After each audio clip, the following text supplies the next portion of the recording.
2 digit हो student.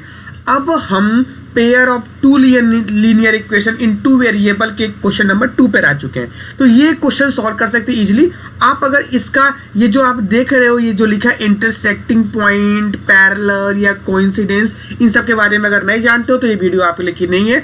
आप सीधा इसका पूरा पुराना वीडियो देखिए स्टूडेंट। जस्ट एक पीछे मैं पूरा डिटेल में बताया हूँ कि कब इंटरसेक्टिंग, कब पैरेलल और कब कोइंसिडेंस होती है। ठीक है, तो सुनो एक चीज मैं बता देता हूँ, शॉर्ट में समझाने की कोशिश करता हूँ, ध्यान से समझना है स्टूडेंट सब लोग, कि आपके पास A1/A2, B1/B2, C1/C2 ऐसा कुछ केस होता है। A1/A2, B1/B2, C1/C2, A1/A2, B1/B2, C1/C2, ये केस होता है।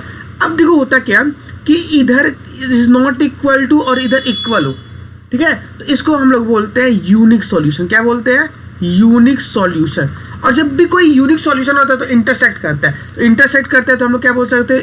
Intersecting line.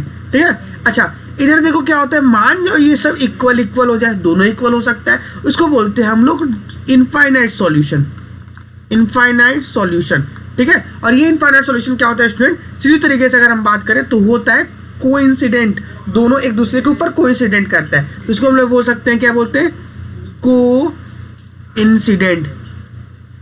इंसिडेंट, ठीक है। अच्छा इधर इक्वल हो और ये इज नॉट इक्वल हो, इसको हम लोग बोलते हैं, क्या बोल सकते हैं इसको? No solution. क्या बोलते हैं? सीधा नो सॉल्यूशन। और जब नो सॉल्यूशन होता है तो क्या हो सकता है भैया? लाइन एक दूसरे को काटेगा ही नहीं, तो पैरेलल होता है, तो इसको हम क्या बोलते थे? पैरेलल। ठीक है, ये पूरा डिटेल में बताया हूं, एक एक क्वेश्चंस लेके बताया स्टूडेंट, पुराना वीडियो में आप जाके देख सकते हो।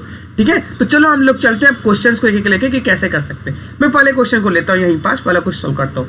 है कि आपके पास देखो, जब भी कोई ऐसा कुछ लाइन दिया हो ना, तो इसको आप कंपेयर करना। कंपेयरिंग किससे करोगे? A1x plus B1y plus C1 equal to 0 and A2x plus B2y plus C2 equal to 0। आपको इसे कंपेयर करना ही करना है। और अब देखो, जब कंपेयर कर लोगे स्टूडेंट तो अब क्या करना है आपको? A1, B1 और C1 की वैल्यू आपको निकाल लेना है। इधर आ जाओ, A2, B2 और C2 की वैल्यू निकाल लेना है। तो मतलब वैल्यू क्या होगी? अब बताओ, देखो A1 x के, देखो x के बाद A1 लिखा है ना, पहले देखो x के बाद A1 क्या है? 5। आपको निकालते चला। B1 देखो, B1 क्या है? y के पहले लिखा है ना, तो y के पहले क्या लिखा है? -4। ये पूरा पढ़ना है, तो ये क्या हो जाएगा हमारे पास? -4। C1 बताओ क्या है? C1 क्या है? 8, तो 8 लिख दो। अगर वहाँ -8 होता तो पूरा -8 लिखते। चलो A2 क्या है बता दो मुझे। A2 क्या है? A2x के बगल में है, तो A2x के दूसरा लाइन है ना, दूसरा लाइन है जिसके नीचे, तो A2 क्या हो जाएगा? 7। B2 क्या हो जाएगा स्टूडेंट? +6, तो 6 प्लस लिखने की जरूरत नहीं है, प्लस तो प्लस अंडरस्टूड होता है। C2 क्या होगा?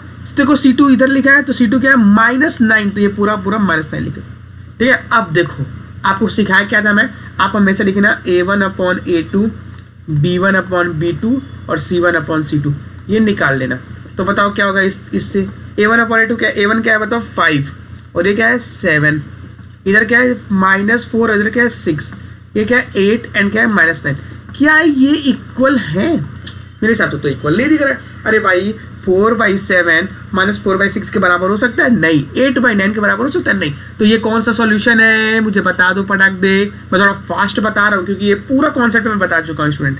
ठीक है, स्टूडेंट किस में आ चुका है ये? तो हम लोग इस चार्ट, जैसे कि हम इस चार्ट में देखते हैं स्टूडेंट, तो बताओ किस में आ गया ये इस वाले केस में आ चुका है। तो ये वाला केस में क्या है? यूनिक सॉल्यूशन और इंटरसेक्टिंग पॉइंट। इंटरसेक्टिंग मतलब एक दूसरे को ऐसे कट कर रहा है। तो मतलब क्या है हमारे पास इसका आंसर?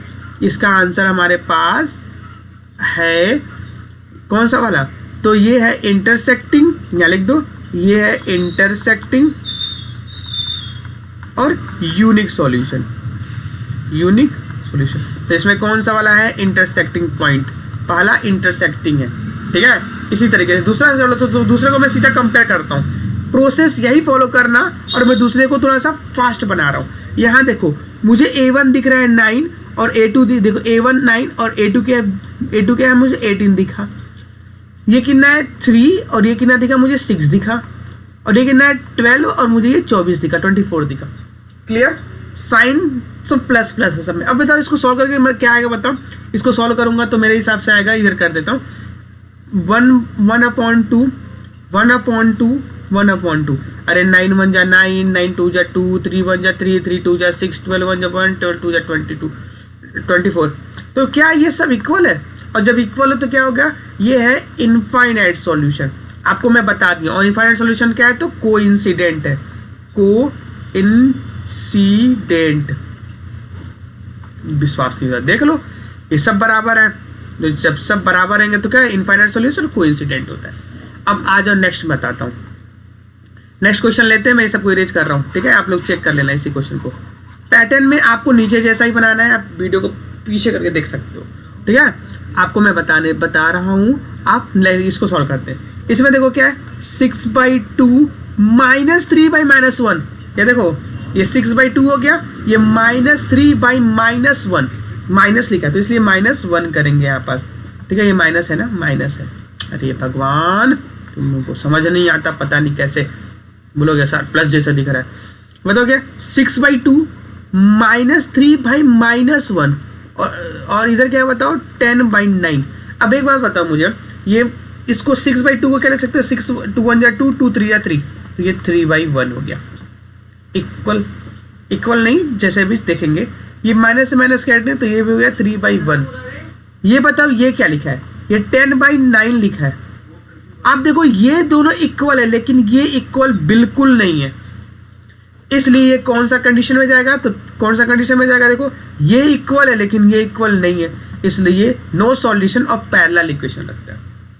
इस तरीके से आप किसी भी क्वेश्चंस के नो सॉल्यूशन, सॉल्यूशन और इनफाइनाइट सॉल्यूशन के बारे में बता सकते हो, और उसके इंटरसेक्टिंग, उसके पैरेलल और उसके कोइंसिडेंस के बारे में बता सकते हो। तो ये कौन सा कंडीशन है, तो ये पैरेलल कंडीशन है, ठीक है? तो इस तरीके से इस वीडियो को बना, इस पूरे वीडियो में आप समझ सकते हो स्टूडेंट। तो चलो ठीक है, अब हम क्वेश्चन 3 की तरफ चलते हैं स्टूडेंट नेक्स्ट वीडियो में।